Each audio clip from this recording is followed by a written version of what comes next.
Welcome to this edition of the SKNIS Week in Review. In this program, we recap major government-related activities over the past week. Coming up, Prime Minister Harris encourages public to continue cooperation with police. ECCB makes history by issuing a digital version of the EC dollar. Fire officers better prepared to conduct aircraft rescue. And St. Kitts and Nevis honors 9 outstanding women. Those stories and more are next on the SKNIS Week in Review for the period March 8 to 14, 2019.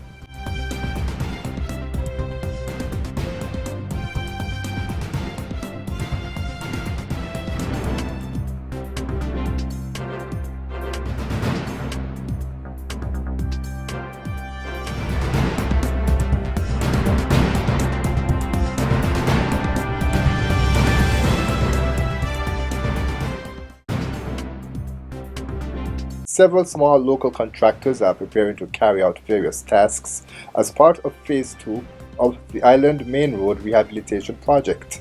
A signing ceremony was held on Thursday, where representatives from the various companies officially signed the respective contract detailing their work duties and obligations.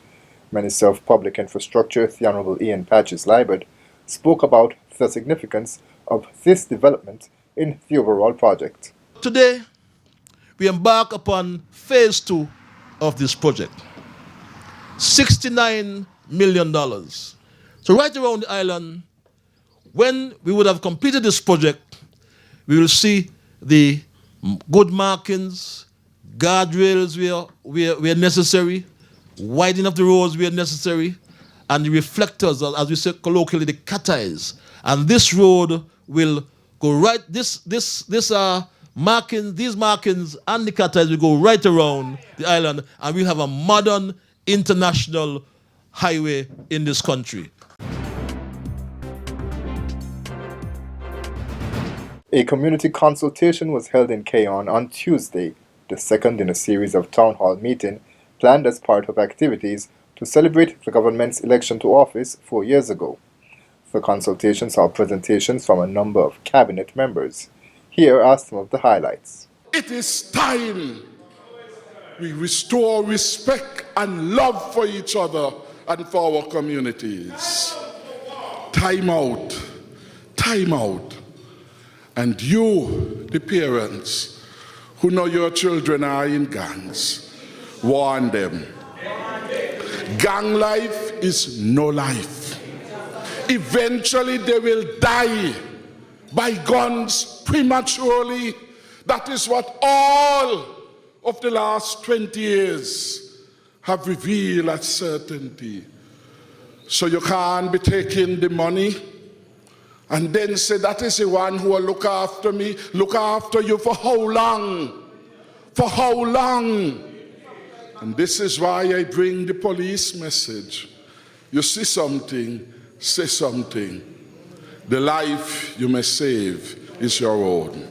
Over 400 persons in this constituency who get their roof fixed. Some of them get their toilets on the house which they never had. Under the health program, you know that your government is working. They got people in here, who get the house roof fixed. They could put up their hand. Put up your hand, man, if you're here. Yes. Team Unity in 4 years set about on a roof repair program that has never been done before. Let's not deny it. Your government is working. Is that when we came to the people in 2015, we brought to you a manifesto. That's right.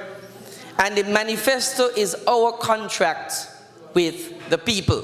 That's right. I want you to examine the manifesto. When you leave here sometime, examine it.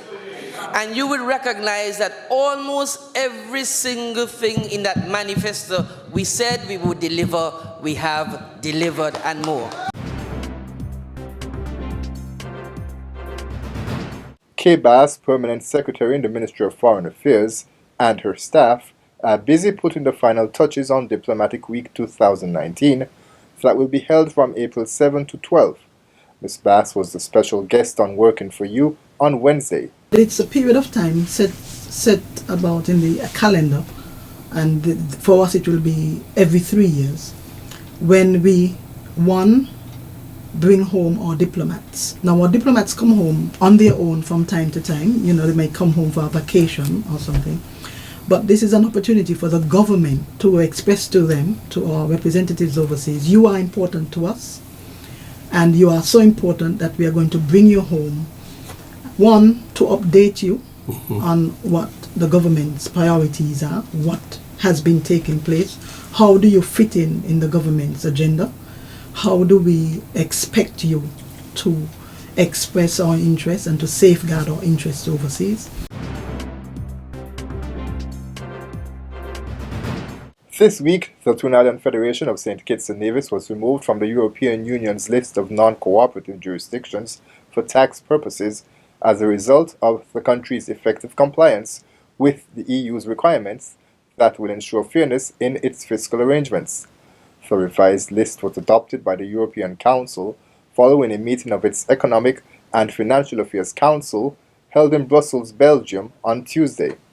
Prime Minister and Minister of Finance Dr. The Honourable Timothy Harris welcomed the news and said that over the past 4 years, the government has undertaken a number of reforms that has improved the international standing of the country.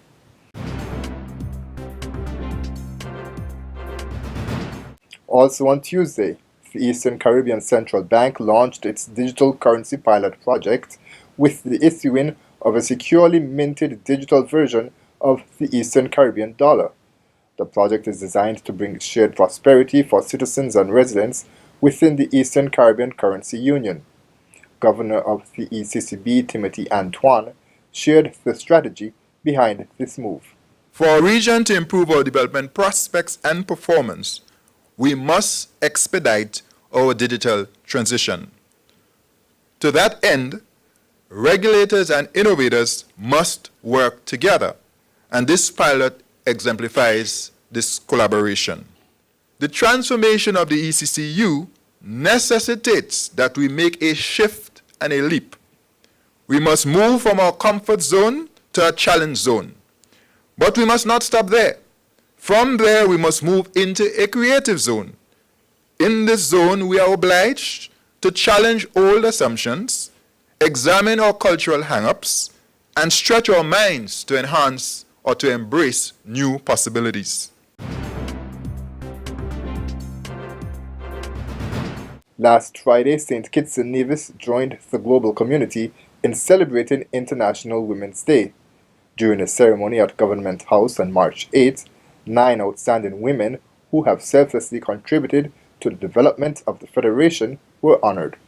The awardees were Mrs. Yvette Viola Wallace for Education and Community Outreach, Mrs. Eugene Warner for her care for the elderly, Mrs. Selka Daniel Wallace for her contribution to disaster management, Mrs. Jacqueline Douglas for her contribution to culture, Mrs. Elsina Rosita Henderson for her youth volunteerism, Mrs. Patricia Wallins for her entrepreneurship, Miss Bisha Christian for technology, Mrs. Arabelle Nisbet for agriculture, and Mrs. Vanetta Warner Laws for entrepreneurship. Deputy Governor General Her Excellency Hailita Liebert commended the award recipients and commented on the appropriateness of the theme for the global observance.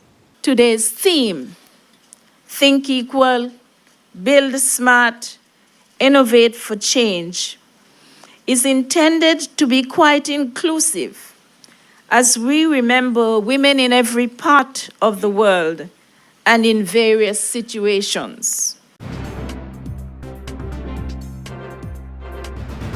An aircraft rescue and firefighting introduction training course concluded on Friday, March 8, marking the end of 5 days of intense training that enhanced the basic knowledge and skills of 18 officers in the St. Kitts and Nevis Fire and Rescue Services.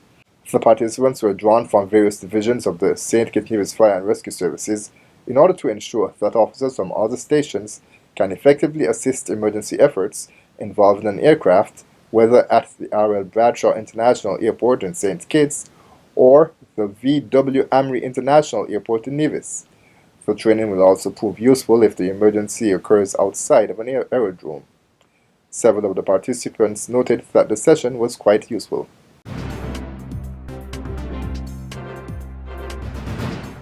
And finally, 13 months into the launch of the Volunteer Corps in St. Kitts and Nevis, have left staff at the Department of Youth Empowerment encouraged that the spirit of community service and helping others is resonating among members.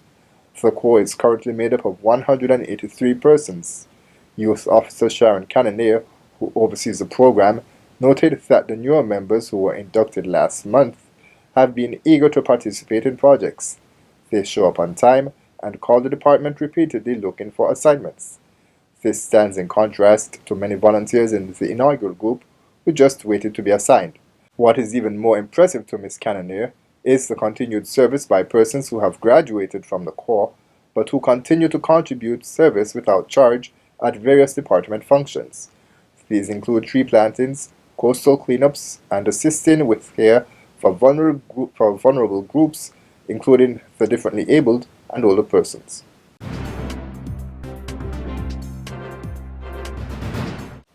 That's all for this edition of the SKNIS Week in Review. I'm Ian Richards.